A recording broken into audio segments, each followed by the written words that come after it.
Novos números apontam Lula em recuperação, Tarcísio em queda visto sua desistência e outras figuras da direita praticamente minguando. Eu sou o Guilherme Moura. Eu sou o Lucas Rett. E eu sou o Pedro Penelas. E esse é o Degrau da Política. Com a condenação do ex-presidente Bolsonaro, seu nome é um dos mais fortes para a corrida presidencial. O senhor pretende concorrer à presidência? Não, pretendo concorrer à reeleição. Bom, a gente já vem apontando isso a alguns programas, na verdade, e as últimas pesquisas, tanto da Quest quanto da Atlas, vieram para confirmar novamente, né? O governo Lula tem tido uma recuperação bem boa, inclusive com números expressivos da sua popularidade e das suas intenções de voto, né? As pesquisas dessa semana botaram o Lula contra todos ali e ele praticamente ganhou de todo mundo, né? Você até falou em off, né, essa semana, Lucas? Pô, talvez role ali um Lula primeiro turno também. Quando eu vi as pesquisas eu fiquei com essa impressão, assim.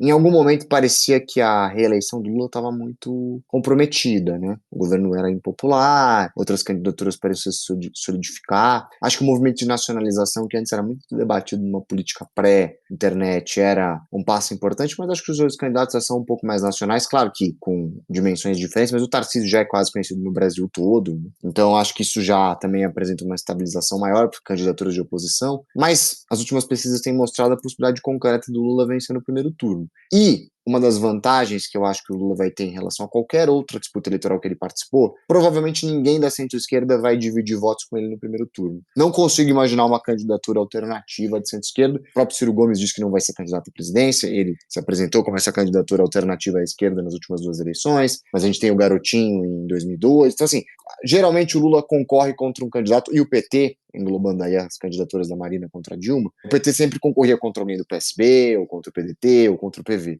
Imagino que o único candidato do campo progressista competitivo esse ano é o Lula. Então as possibilidades de vitória dele no primeiro turno aumentam à medida que a sua popularidade cresce. Claro que até 2026 tem muito chão, mas o governo está em viés de alta. E eu acho que se isso for precificado, o custo para que muitos desses políticos que hoje aparecem mal nas pesquisas vai aumentando, sobretudo do Tarcísio, né, que é o grande perdedor dessa pesquisa, principalmente da Atlas, né? A rejeição dele aumenta na Atlas sem que ele melhore a sua aprovação. Quer dizer, ele é mais conhecido, mais rejeitado e não se beneficiou desse reconhecimento maior, até pela articulação da anistia, né? Então, a gente já pode começar a falar, que a gente tinha comentado como as tarifas Trump causavam um efeito rebote, onde ele aplicava, onde ele falava. Será que a gente tá vendo o mesmo movimento aqui? E aí eu me lembro da gente falar que, pô, mesmo se tivesse movimento, é complicado pro governo brasileiro, porque teria que durar até as eleições do ano que vem. Em outras situações, outros exemplos de outros países, as eleições eram no mesmo ano, que ajudava ali o discurso a se manter, né? Uhum. Mas enfim, eu imagino que a gente tenha chegado nesse momento, né? É que o primeiro baque foi duro pro governo, quando veio as tarifas. Aí o governo deu uma patinada, mas agora parece ter, com o Sidônio, discurso de soberania, enfim, aquela coisa que a gente sempre fala aqui, parece ter encaixado e me parece ser mais um exemplo do efeito rebote ao Trump.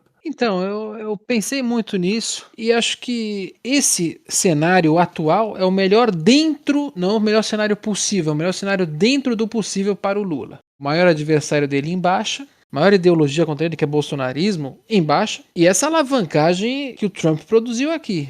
E mais, a briga contra o Congresso. Uhum. Porque no momento que o Congresso fala em blindagem, o Lula fala em vetar, né, e pergunta aonde está a votação da isenção do imposto de renda, isso só tem a beneficiar o Lula. Então, dentro do possível, esse é o melhor cenário. Eu acho que o Lula conseguiu manter esse efeito, né? A gente tá comentando sobre isso, a gente falou isso há uns meses atrás, se a questão da tarifa ia perdurar. Eu acho que ele tem conseguido transferir essa questão da tarifa, não especificamente a tarifa, mas pro bolsonarismo, agora pro Congresso. Então ele tem alongado uma pauta que poderia ter morrido há um mês atrás, né? Então acho que aí é uma estratégia de comunicação muito eficiente do Sidônio. Pra gente ir pros outros nomes, se enquanto o Lula tá sozinho na esquerda, a direita tá cheia de nomes e nenhum deles parece performar tão bem, né, cara? Todos os números parecem ali bem abaixo do Lula, bem abaixo dos 50%, assim. De diferentes matizes, né? Você vai ver dentro do grupo bolsonarista, os que aparecem melhores são Eduardo e Michele, mas eles precisam somar os seus votos para chegar no Tarcísio. E quando você vai ver os governadores Ratinho e etc., também nenhum deles consegue superar as pesquisas anteriores, né? Você vai acompanhando a evolução deles nas pesquisas e eles vão se tornando levemente mais conhecidos porque os seus nomes são apontados como presidenciáveis há alguns meses já, nesse momento. Muitos começaram essa campanha à presidência no começo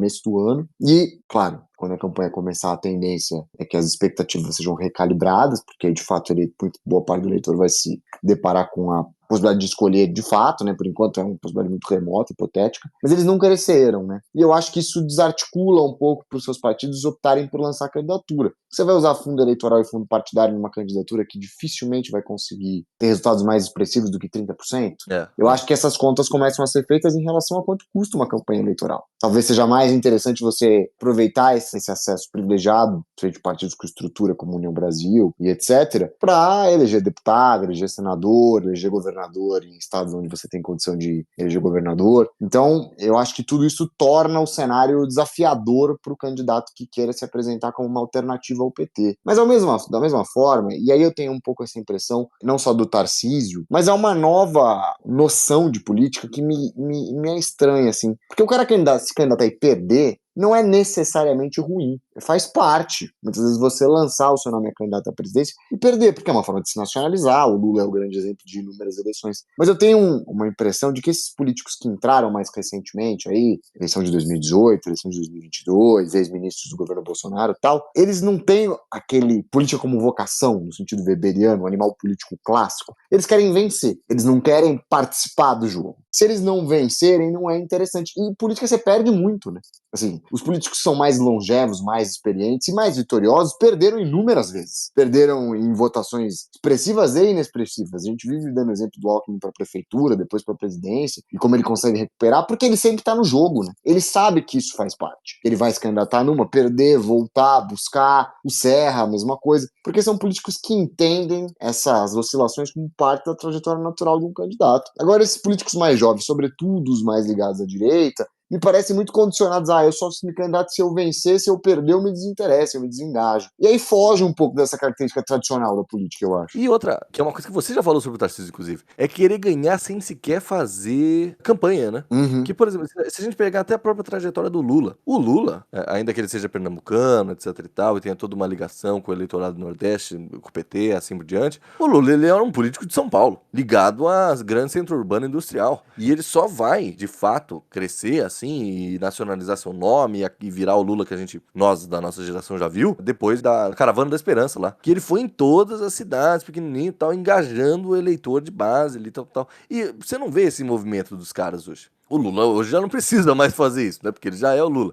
Mas, por exemplo, o próprio Caiado, que tá aí desde 98, você não vê ele querendo fazer esse movimento. O próprio Tarcísio não parece fazer esse movimento. Os movimentos são sempre internos, né? São sempre assim, eu estou fazendo uma base pro meu partido, e o meu partido que se vire lá com os deputados, os vereadores, etc e tal, pros caras virem votar em mim. Só que isso não engaja o eleitor. E aí, por exemplo, na pesquisa da Atlas, me chamou muita atenção que não é que os outros candidatos performam mal, assim, que eles estão ali em 30 e poucos, tal. O Bolsonaro e a família Bolsonaro performam melhor com 40, Tarcísio 45 e tal, beleza. Mas assim, os outros não estão mal, assim, 30 não é pouco. Só que onde é que difere é o número de brancos ou nulos. Ou seja, você não está engajando o eleitor a ir votar. Você não tem aquela magia eleitoral, assim, do cara, não, eu vou lá votar no cara, etc e tal. É isso que falta para esses caras. E aí, novamente, o Bolsonaro continua sendo esse grande símbolo da direita, né, cara? Esse grande líder da direita. É impressionante isso. Porque ele é o único cara que consegue, ele e seus familiares, seu próprio nome, já conseguem engajar o eleitor. Porque, por exemplo, aqui só dando números mais claros, por exemplo, o Eduardo Leite, na pesquisa da Atlas, é o que performa pior, e ele tá com 27% de brancos ou nulos, que é menos do tanto de votos dele, que é 22%. Enquanto o Bolsonaro ou a Michelle ficam ali em 3,4, 3,5. Sim, você tem baixa adesão, né? E isso é que a gente vê, o Eduardo Leite mesmo, que performa pior aqui, que já falou isso várias vezes, não, porque o eleitor, o brasileiro, não quer mais essa polarização, blá, blá, blá, blá, blá. Não. Eu acho que quer, sim.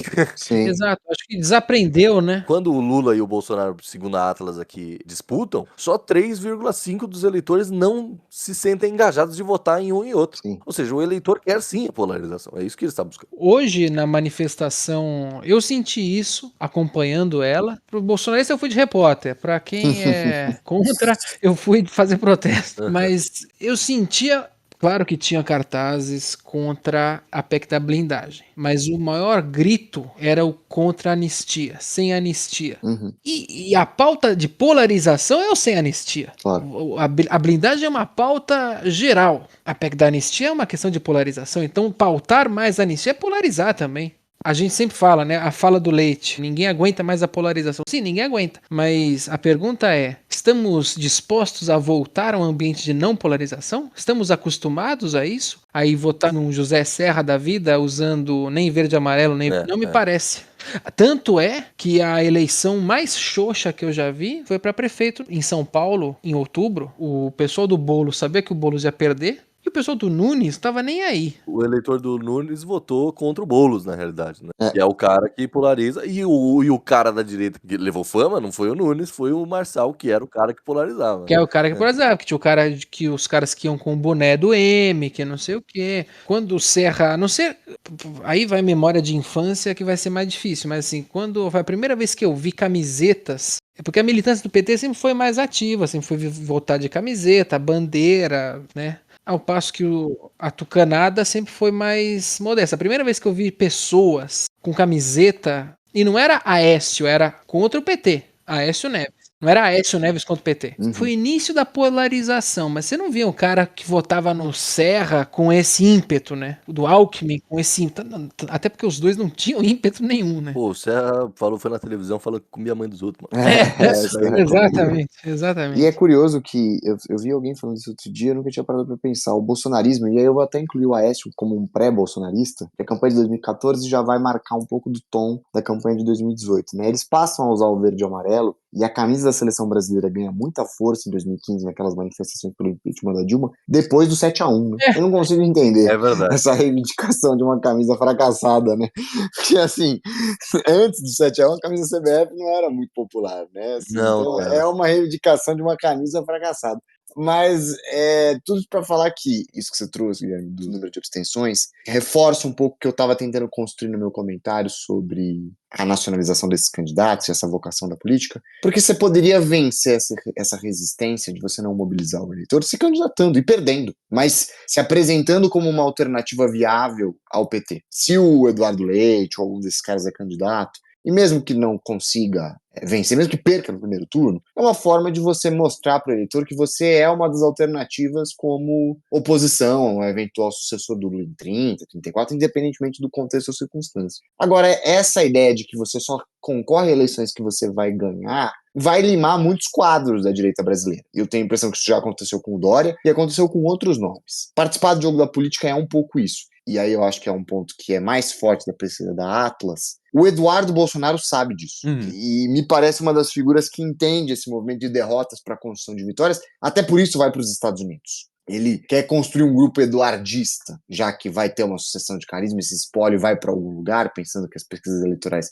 ainda não deixam muito claras. Ele está construindo o quinhão dele como um dos possíveis herdeiros desse bolsonarismo sem Bolsonaro, né? E esse bolsonarismo sem Bolsonaro vai ser disputado por figuras como Eduardo, figuras como Nicolas, que parecem entender um pouco mais que a articulação política vai se construir nesse corpo a corpo de vitórias e derrotas, né? A questão é, os políticos mais pragmáticos do Centrão, que hoje estão dispostos a apoiar uma candidatura alternativa ao Lula, e sonham com o Tarcísio, mas podem acordar com o Ratinho Júnior, vão dar uma nova oportunidade para o Ratinho se ele perder em 30? Provavelmente não. E aí volta a questão da própria força desses partidos que se tornam superfederações e impedem um nome se candidatar 2 ou 3 vezes, como fez o PT com o Lula na década de 90. Só tem o Lula de nome nacionalizado. Então o Lula vai ser candidato em 89, vai ser candidato em 94, vai ser candidato em 98, e aí vai ganhar em 2002. Então acho que existe essa antecipação de que o cara tem que ganhar, senão ele não serve como candidato, que tira espaço de uma alternativa e de uma alternativa oposicionista real. Então, lógico, tem a própria natureza do Centrão, que não quer se apresentar como oposição clara, porque depois pode compor governo,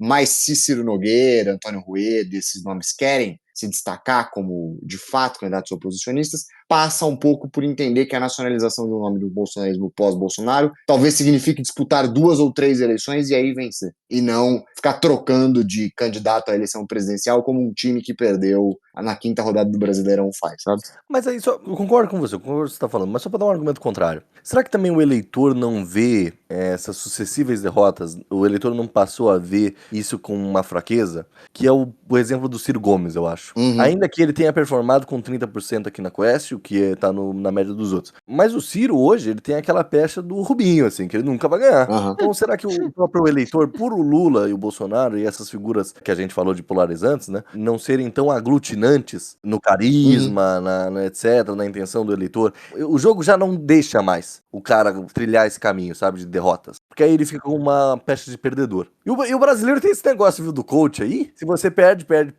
pô, esse cara aí só perde. Eu não vou votar nele. Não, eu entendo. Acho que existe um limite de quanto você pode perder para não ficar com a pecha de perdedor. Mas também existe um fazer política. E fazer política, principalmente para candidatos que não são favoritos. Eu acho que o Tarcísio iria para a eleição não como favorito, mas com uma estrutura muito grande. Então uma derrota seria muito sentida. Mas o Ratinho Júnior vai com essa expectativa se ele for candidato à presidência? Não. Quer dizer, não, ele poderia se candidatar, já que ele nem pode se candidatar a governador de estado. Se ele não vencer, ele pode tentar o Senado e eventualmente ter o seu nome mais conhecido no Brasil todo. Ser senador pelo Paraná, pensar numa candidatura 4, 8, 12 anos depois pela idade dele e continuar na política. E eu acho que ele até faria. Acho que se algum partido estiver disposto a colocar o Ratinho como candidato, visto que ele não pode concorrer à reeleição como governador, ele vai fazer. Porque acho que é o caminho natural que um político de direita ou um político de qualquer espectro ideológico faz. Mas eu concordo, acho que se você vai com uma expectativa muito grande, ou se você disputa muitas eleições com insucessos, eu acho que você fica com essa peste de fracassado, e essa peste de fracassado atrapalha. Acho que o Ciro Gomes carrega um pouco ela, disputou 3 eleições presidenciais, sem nunca ter ido pro segundo turno. Ciro já virou. Ciro já virou em 2018. A Marina também foi candidata algumas vezes, e o seu melhor momento foi ali em 2014, né, depois da morte do Eduardo Campos, e também não conseguiu pro segundo turno, então também ela se apagou um pouco politicamente, mas você vê, prossegue, é senadora, o Aécio, é deputado, você faz parte. Você não vai ganhar sempre, mas você tem que estar sempre no jogo, né? Sim. Agora, se você perder e sair, aí você nunca vai ganhar a eleição.